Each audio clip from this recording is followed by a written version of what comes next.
Hello everyone, good morning to everyone. आपका दोस्त आपका भाई सागर फिर से आपके साथ एक नए सेशन के साथ। कल जिस तरह से मैंने आपको बताया था कि मैं करंट अफेयर्स का टॉपिक लेके आऊँगा जो मई मंथ का है 1 to 7 मई का, मैं कल ही लाने वाला था बट कल कुछ टेक्निकल इश्यूज़ के कारण मैं नहीं ला पाया, जिसके लिए एक्सट्रीमली सॉरी।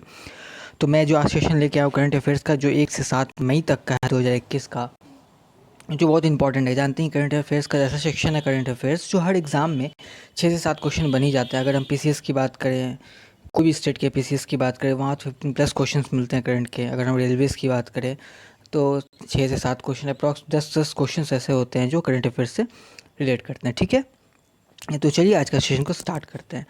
तो पहला क्वेश्चन है, मोटर मार्ग पर कानूनी रूप से स्वचालित कार के उपयोग को मंजूरी देने वाला पहला देश कौन बना।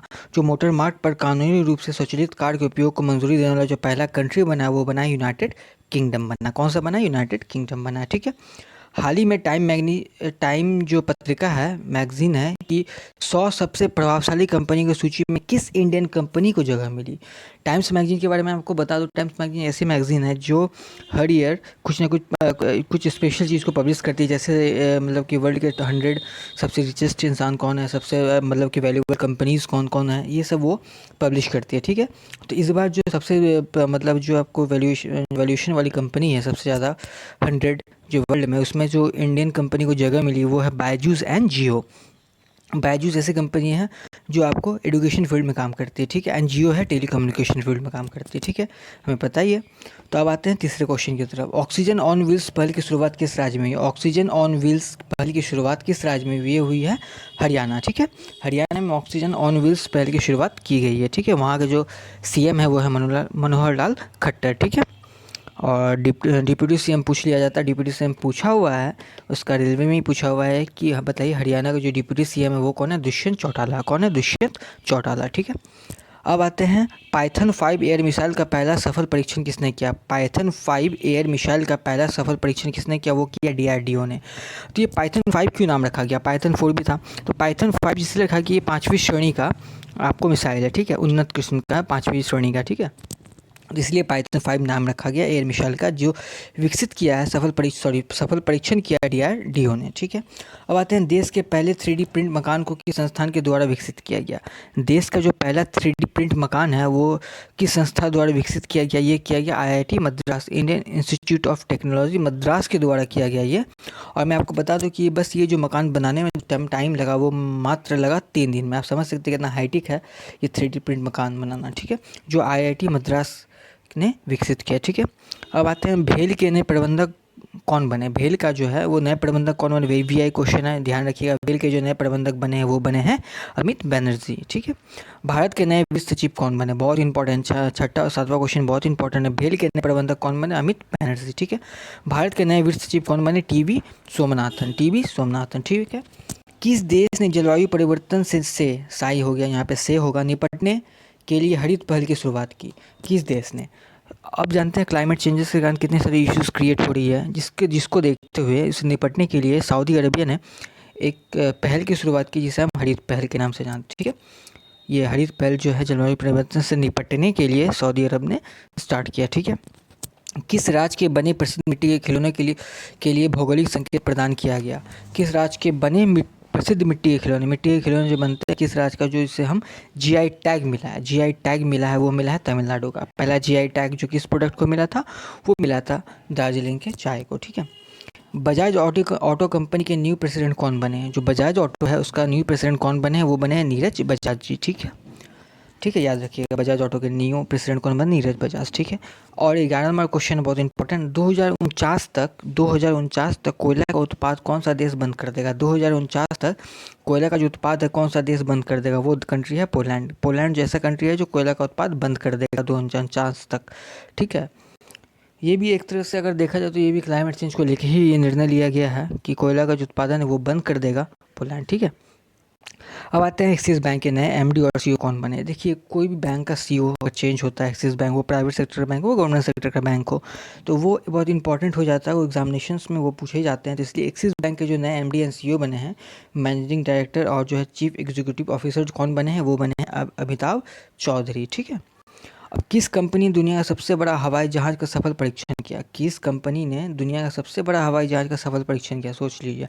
यह है एस्ट्रोलॉन्च। एस्ट्रोलॉन्च कंपनी की ऐसी कंपनी है जिन्होंने दुनिया का सबसे बड़े हवाई जहाज़ का सफल परीक्षण किया। ठीक है। भारतीय नौसेना ने भारत में ऑक्सीजन से भरे कंटेनर के शिपमेंट के लिए कौन सा ऑपरेशन शुरू किया? इंडियन नेवी जो है, आप देखते हैं जब भी इंडिया पे कोई भी आपदा आती है तो इंडियन नेवी बढ़ चढ़ के हिस्सा लेती है। ठीक है। तो इंडियन नेवी ने एक ऐसा आपको ऑपरेशन शुरू किया जिसमें ऑक्सीजन कंटेनर को भर के एक जगह से दूसरी जगह उसको शिपमेंट किया गया। ठीक है। तो इस ऑपरेशन का नाम रखा गया ऑपरेशन समुद्र सेतु 2। तो समुद्र सेतु 1 भी आया होगा तब ना 2 आया। तो समुद्र सेतु जो 1 है, जो पिछले साल जब कोविड का पहला लहर था उसके टाइम पे अपने जो भाई इंडियन नेवी है उन्होंने एक ऑपरेशन स्टार्ट किया था, जिसका नाम रखा था उन्होंने ऑपरेशन समुद्र सेतु 1। ठीक है, याद रखिएगा। किस महिला को जापान का सर्वोच्च सम्मान मिला? किस भारतीय महिला को जापान का सर्वोच्च सम्मान मिला? वो हैं श्यामला गणेश जी को। ठीक है। बिहार के नए मुख्य सचिव कौन बने? बिहार के नए मुख्य सचिव कौन बने? कुछ दिन पहले ही हम जानते हैं कि बहुत ही दुखद घटना है कि जो बिहार के जो मुख्य सचिव थे जिनका देहांत हो गया ड्यू टू कोविड, तो उनके जगह पे अब आए हैं त्रिपुरारी शरण जी। ठीक है। माओ डॉल्फिन प्रजाति किस देश में पाई जाती है? माओ जो डॉल्फिन प्रजाति है वो किस देश में पाई जाती है? वो न्यूजीलैंड में पाई जाती है। माओ जो डॉल्फिन प्रजाति है वो किस देश में पाई जाती है? न्यूजीलैंड में पाई जाती है। रिजर्व बैंक ऑफ इंडिया के नए डिप्टी गवर्नर कौन बने? रिजर्व बैंक आरबीआई का जो नए डिप्टी गवर्नर कौन बने हैं? वो बने हैं टी रविशंकर। ठीक है। पुर्तगाली ग्रांड प्री का खिताब किसने जीता? पुर्तगाली जो ग्रांड प्री लीग हुआ था उसका खिताब किसने जीता? वो जीता है लुइस हैमिल्टन ने। याद रखिएगा, पुर्तगाली जो ग्रांड प्री है उसका जो मतलब खिताब जीता लुइस हैमिल्टन ने जीता है। ठीक है। आईओसी के बिलीव इन स्पोर्ट्स अभियान के लिए एथलीट राजदूत के रूप में किसे चुना गया? आईओसी के बिलीव इन स्पोर्ट्स अभियान के लिए एथलीट राजदूत के रूप में किसे चुना गया? ये चुना गया पीवी सिंधु जी को, जो इंडियन की बैडमिंटन स्टार बैडमिंटन प्लेयर हैं, और ये हैं ये इनको चुना गया है आईओसी के बिलीव इन स्पोर्ट्स अभियान के लिए एथलीट राजदूत के रूप में। ठीक है। ओलंपिक में इन्होंने सिल्वर मेडल को जीता था। ठीक है। और जब आते हैं 2021वां क्वेश्चन पे, जो 21 नंबर क्वेश्चन है वो है 2021 का वीवीआई क्वेश्चन है, मैं फिर से बोल रहा हूँ। 2021 का जो G7 विदेश मंत्री का बैठक का मेजबानी कौन सा देश करेगा? 2021 के G7 विदेश मंत्री का बैठक का मेजबानी कौन सा देश करेगा? वो करेगा ब्रिटेन। कौन करेगा? ब्रिटेन करेगा। ठीक है, याद रखिएगा 2021 का जो G7 विदेश मंत्री का बैठक होगा वो कौन करेगा? ब्रिटेन करेगा। ठीक है। एनएचआरसी के कार्यकारी प्रेसिडेंट कौन है? एनएचआरसी के कार्यकारी प्रेसिडेंट कौन बने? ठीक है, प्रफुल्ल चंद्र पंत। ठीक है, एनएचआरसी के कार्यकारी प्रेसिडेंट कौन बने? प्रफुल्ल चंद्र पंत। ठीक है। भारत की तीसरी सबसे बड़ी आईटी कंपनी कौन बनी? भारत की तीसरी सबसे बड़ी आईटी कंपनी कौन बनी? वो बनी है विप्रो। ठीक है, विप्रो बनी है। तो आपको ये अंदाज़ा होना चाहिए, तीसरा तो पता चल गया, बट पहला और दूसरा कौन है? पहला हो गया टाटा कंसल्टेंसी, जिसे हम टीसीएस के नाम से जानते हैं, और दूसरा हो गया इन्फोसिस, और तीसरा बन गया है अब विप्रो। ठीक है, याद रखिएगा, पहला हो गया टाटा, दूसरा हो गया टाटा कंसल्टेंसी, पहला हो गया, दूसरा हो गया इन्फोसिस, एंड थर्ड हो गया विप्रो। ठीक है। अब आते हैं वीवीआई। एक और इम्पॉर्टेंट क्वेश्चन है, यूनेस्को विश्व प्रेस स्वतंत्रता पुरस्कार किसने जीता है? 2021 का यूनेस्को विश्व प्रेस स्वतंत्रता पुरस्कार किसने जीता है? ये जीता मारिया रेशा ने जीता। ठीक है। ठीक है, यूनेस्को विश्व प्रेस स्वतंत्रता पुरस्कार किसने जीता है? मारिया रेशा ने जीता है। ठीक है। ठीक है, ये हो गया। एनएचआरसी के कार्यकारी प्रेसिडेंट कौन बने थे? प्रफुल्ल चंद्र पंत बने थे। ठीक है। और ये 2021 का G7 विदेश मंत्री का बैठक कहाँ पे में कौन सा देश करेगा? मेजबानी करेगा ब्रिटेन करेगा। ठीक है। आईओसी के बिलीव इन स्पोर्ट्स अभियान के लिए एथलीट राजदूत के रूप में किसे चुना गया? पीवी सिंधु जी को चुना गया। पुर्तगाली ग्रांड प्री का खिताब किसने जीता? लुइस हैमिल्टन ने जीता। आरबीआई के जो नए डिप्टी गवर्नर कौन बने? रविशंकर जी बने हैं। माओ डॉल्फिन की प्रजाति किस देश में पाई जाती है? न्यूजीलैंड में पाई जाती है। बिहार के नए मुख्य सचिव कौन है? त्रिपुरारी शरण जी बने हैं। ये वीवीआई क्वेश्चन है बिहार के कोई भी एग्जाम्स में के लिए। ठीक है।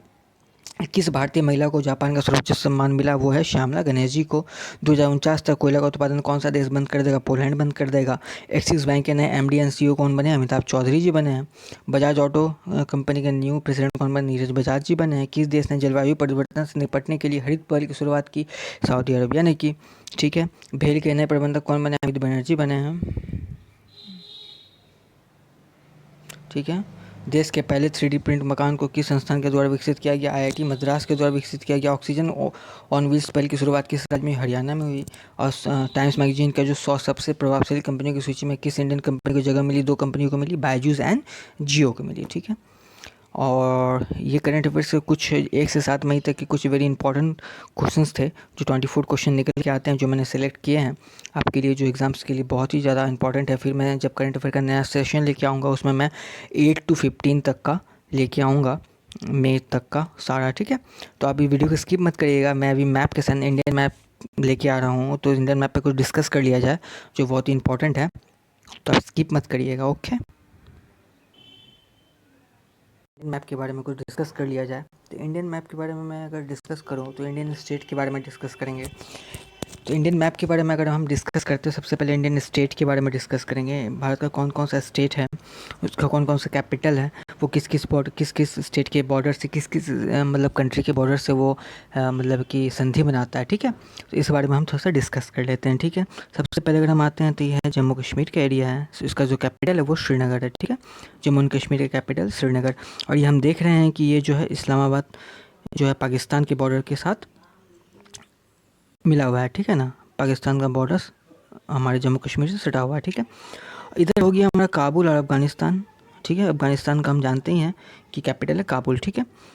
और ये हो गया चाइना का एरिया। ये जो हम देख रहे हैं ये चाइना का एक बहुत विशाल एरिया है जो चाइना का है। अगर हम इधर आते हैं तो ये नेपाल का एरिया है, एक छोटा सा कंट्री है नेपाल, जिसका कैपिटल आपको काठमांडू है, ठीक है ना। श्रीनगर से अगर नीचे आते, जम्मू कश्मीर से अगर नीचे आते तो हिमाचल का एरिया है, हिमाचल का एरिया है, और इसका जो कैपिटल शिमला है, ठीक है। और ये पंजाब का एरिया है, ये जो एरिया आप देख रहे हैं ये पंजाब का एरिया है, ठीक है। अगर हम इधर आते हैं तो देहरादून हो जाता है, ठीक है ना। ये सारे पूर्वोत्तर, सॉरी ये जो है देहरादून का एरिया है, ठीक है। और ये आपको उसका कैपिटल उत्तराखंड है, ठीक है। फिर आते हैं हम हरियाणा। पंजाब का कैपिटल चंडीगढ़ हो गया, हरियाणा का भी चंडीगढ़ होता है। ये जो एरिया है ये हरियाणा का है, ठीक है ना। ये जो एरिया है वो हरियाणा का। फिर आते हैं ये जो हमारा बीच में दिल्ली है, कैपिटल ऑफ इंडिया, और इसका जो कैपिटल है न्यू दिल्ली है, ठीक है ना। Capital of India new Delhi, ठीक है, ये हो गया। फिर अगर हम आते हैं तो ये जो पूरा पोर्शन आप देख रहे हैं, ये जो पूरा एरिया देख रहे हैं, ये हो जाता है हमारा यूपी का एरिया हो जाता है। ये जो एरिया हमारा देख रहे हैं, जो बड़ा सा एरिया ये है यूपी का एरिया, ठीक है। इसे सटा हुआ है बिहार। बिहार का कैपिटल कौन सा है, पटना है, ठीक है। और इधर जाएंगे तो ये हो जाता है वेस्ट बंगाल का एरिया है, जिसका कैपिटल है कैलकाटा। और वेस्ट बंगाल सटा हुआ है बांग्लादेश। ये बांग्लादेश कंट्री आप देख रहे हैं, ये बांग्लादेश का कंट्री है, जो आप इजीली देख रहे हैं ये कि जो ये बांग्लादेश का कंट्री है, ठीक है। और इधर अगर हम चल जाएं, ये सिक्किम है, पूर्वोत्तर राज्य है। अगर हम पूर्वोत्तर राज्य की तरफ मूव करें तो ये सिक्किम है, ठीक है। इसका कैपिटल है गैंगटॉक, ठीक है। फिर इधर तिब्बत है, तिब्बत का एरिया हो गया। ये कंट्री है भूटान, ठीक है। ये कंट्री है भूटान, इसका कैपिटल थिम्पू। ये जो पूरा एरिया देख रहे हैं अरुणाचल प्रदेश का एरिया है, जिसका कैपिटल ईटानगर है। अगर इधर हम आ जाते हैं तो ये नागालैंड है, कोहिमा इसका कैपिटल है, ठीक है। मणिपुर का इम्फाल है। ये जो एरिया देख रहे हैं मणिपुर का इम्फाल हो गया। और ये हो गया हमारा मिज़ोरम का, ये जो आप देख रहे हैं ये मिज़ोरम हो गया, मिज़ोरम का हो गया आइजॉल, ठीक है। मिज़ोरम का हो गया आइजॉल। त्रिपुरा है, ये जो एरिया है त्रिपुरा का है, और इसका जो कैपिटल हो गया अगरतला, ठीक है ना। इसका कैपिटल हो गया अगरतला, ओके। और एक चीज़ हम देख रहे हैं यहाँ पे, एक चीज़ हमें देखने को यहाँ पे मिल रहा है कि ये जो एरिया ये है बे ऑफ बंगाल, और ये है अरेबियन सी, ठीक है। जब हम भारत की नदियाँ पढ़ेंगे, जो नदियाँ कहाँ से आके उद्गम होती है, और कल हमने डिस्कस किया था कि कौन कौन सी नदियाँ उद्गम स्थल और उसका जो मुहाना होता है जहाँ पे आकर वो गिरती है, तो बहुत सारे नदियों के मैंने बताया था कौन कौन सी नदियाँ बे ऑफ बंगाल में गिरती है, कौन कौन अरेबियन सी में गिरती है, ठीक है। ये हो गया हमारा इंडियन ओशियन का पर्सन, जो श्रीलंका जो इंडियन ओशियन में है, जो श्रीलंका के साथ इंडिया जो है वो समुद्री सीमा बनाती है, ठीक है। ये जो एरिया हो गया तमिलनाडु का एरिया हो गया, ठीक है। चेन्नई कैपिटल हो गया, ये पुडुचेरी हो गया, ठीक है ना। और ये जो हो गया केरला का एरिया तिरुवनंतपुरम, ठीक है। केरला का जो है ये सीएम हो गया पिनराई विजयन, जिन्होंने फिर से जीत हासिल की, ठीक है। पहला जो कोविड केस अगर निकल के आया था तो वो क्या स्टेट केरला में ही निकल के आया था, ठीक है ना। ये करावती लक्षद्वीप हो गया जो अरेबियन सी में है, और इसका जो कैपिटल हो गया करावती हो गया। ये पुडुचेरी हो गया, ये जो एरिया है पुडुचेरी का एरिया हो गया। ये हमारा कर्नाटका, ये जो एरिया आप देख रहे हैं बड़ा सा एरिया देख रहे हैं, ये कर्नाटका का एरिया हो गया, जिसका कैपिटल बेंगलोर है, ठीक है। ये हो गया मुंबई महाराष्ट्र। ये जो इतना बड़ा एरिया आप देख रहे हैं ये हो गया मुंबई का एरिया हो गया, ठीक है, जिसका कैपिटल है, सॉरी महाराष्ट्र का एरिया हो गया जिसका कैपिटल है मुंबई, ठीक है। ये जो आप देख रहे हैं गुजरात है, गुजरात का कैपिटल गांधीनगर, ठीक है। ये जो एरिया है गुजरात का है, ये कैपिटल गांधीनगर है, ठीक है। यहाँ से आप देख रहे हैं। और जो ये सबसे बड़ा एरिया आप देखने को मिल रहा है आपको, ये जो सबसे बड़ा एरिया देखने को मिल रहा है क्षेत्रफल की दृष्टि से, आपको ये पता चल रहा है भारत का सबसे बड़ा जो राज्य है क्षेत्रफल की दृष्टि से सबसे बड़ा राज्य है, ये हमारा राजस्थान निकल के आता है। ठीक है, दूसरा हमारा आता है, ये दूसरा राज्य आता है हमारा मध्य प्रदेश, तीसरा आता है महाराष्ट्र और चौथा आता है यूपी। ठीक है, याद रखिएगा क्षेत्रफल की दृष्टि से। ठीक है, और राजस्थान है, ये इसका भी जो बॉर्डर है थार जो रेगिस्तान है, ठीक है, यहीं पे है, और ये पाकिस्तान के साथ बॉर्डर बनाते हैं। ठीक है, हो गया यहाँ पे। ये छत्तीसगढ़ का एरिया हमारा, ये जो छत्तीसगढ़ का एरिया है जिसका कैपिटल रायपुर है। ठीक है, ये हमारा हैदराबाद है। आंध्र प्रदेश का एरिया जो है यहाँ का हैदराबाद है। हैदराबाद इंडिया का पहला स्टेट है जिन्होंने 3 डिप्टी सीएम अपॉइंट किया था। ठीक है, ये हो गया। अब आते हैं सिक्किम का, ये नॉर्थ जितना भी मतलब है कि पूर्वोत्तर राज्य है इसका है। ये भूटान है, ये कंट्री। ठीक है, ओके।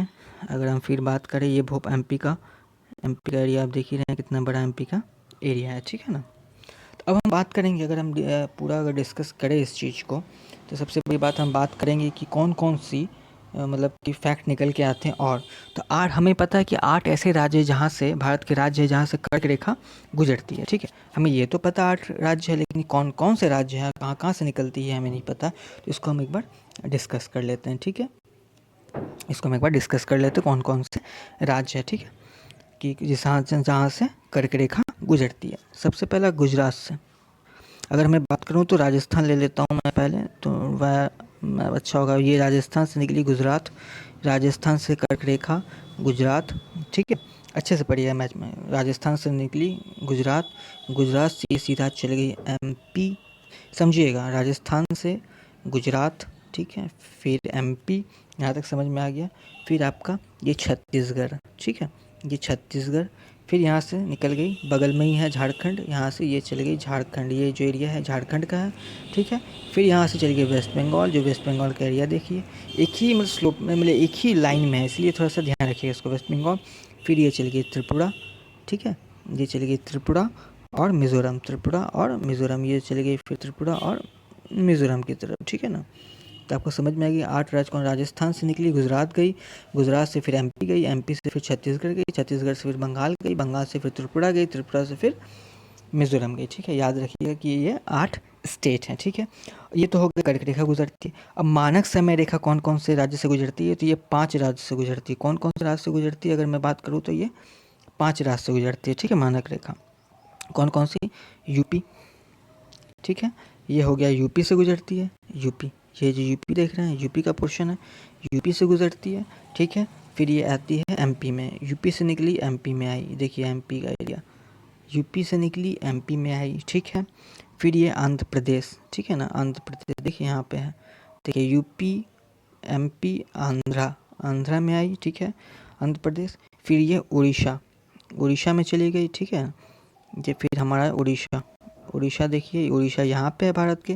ठीक है, उड़ीसा। फिर ये छत्तीसगढ़, यहाँ पे हमारा ये जो हमारा एरिया है छत्तीसगढ़ का एरिया। ठीक है ना, ये हमारा एरिया छत्तीसगढ़ है। तो याद रखिएगा 5 कौन कौन से राज्य हैं। यूपी होगा, यूपी से आ गई हमारा एमपी पे, एमपी से आ गया एपी में, एपी से चला गया फिर उड़ीसा में, उड़ीसा से फिर चला गया यहाँ पे यहाँ पे छत्तीसगढ़ में। ठीक है ना। तो यहाँ से ये डायग्राम के हेल्प से ये समझ सकते हैं कौन कौन से स्टेट हैं और कौन कौन से जगह से ये मतलब है कि मकर रेखा ये जो मानक समय रेखा है और जो कर्क रेखा है वो गुजरती है। ठीक है, मैं आशा करता हूँ आज का सेशन आपको बहुत ही अच्छा लगा होगा, और इसी तरह अपना प्यार बनाए रखिए और घर पे रहिए, सुरक्षित रहिए, फैमिली वालों के साथ रहिए, अपना ख्याल रखिए, फैमिली वालों का ख्याल रखिए। और इस जो माहौल बाहर बना हुआ है तो इससे हमें निपटना है और बहुत ही जल्दी हम इससे जीतेंगे। ऐसा दुश्मन है हमारे पास जिसे हम देख नहीं पा रहे हैं, बट हम जीतेंगे बहुत जल्दी। इस मतलब हालात से बाहर निकलेंगे और फिर से हम एक नॉर्मल लाइफ जो हम पहले जिया करते थे तो वो फिर से जिएंगे। पॉजिटिव रहिए, तब तक अपने पढ़ाई को कंटिन्यू रखिए, पढ़ाई को मिस नहीं करना है, क्योंकि एग्ज़ाम्स कभी भी हो सकते हैं। एग्ज़ाम अगर डिले हुए हैं तो कोई नहीं, एग्ज़ाम फिर से होंगे, मतलब तो एग्ज़ाम तो होने ही होने हैं। तो इसलिए अपने पढ़ाई को मत छोड़िए, एक रिदम बना हुआ है रिदम, तो उस रिदम के साथ आगे बढ़ते रहिए। ठीक है, तब तक के लिए थैंक यू, घर पर रहिए, सुरक्षित रहिए, जय हिंद।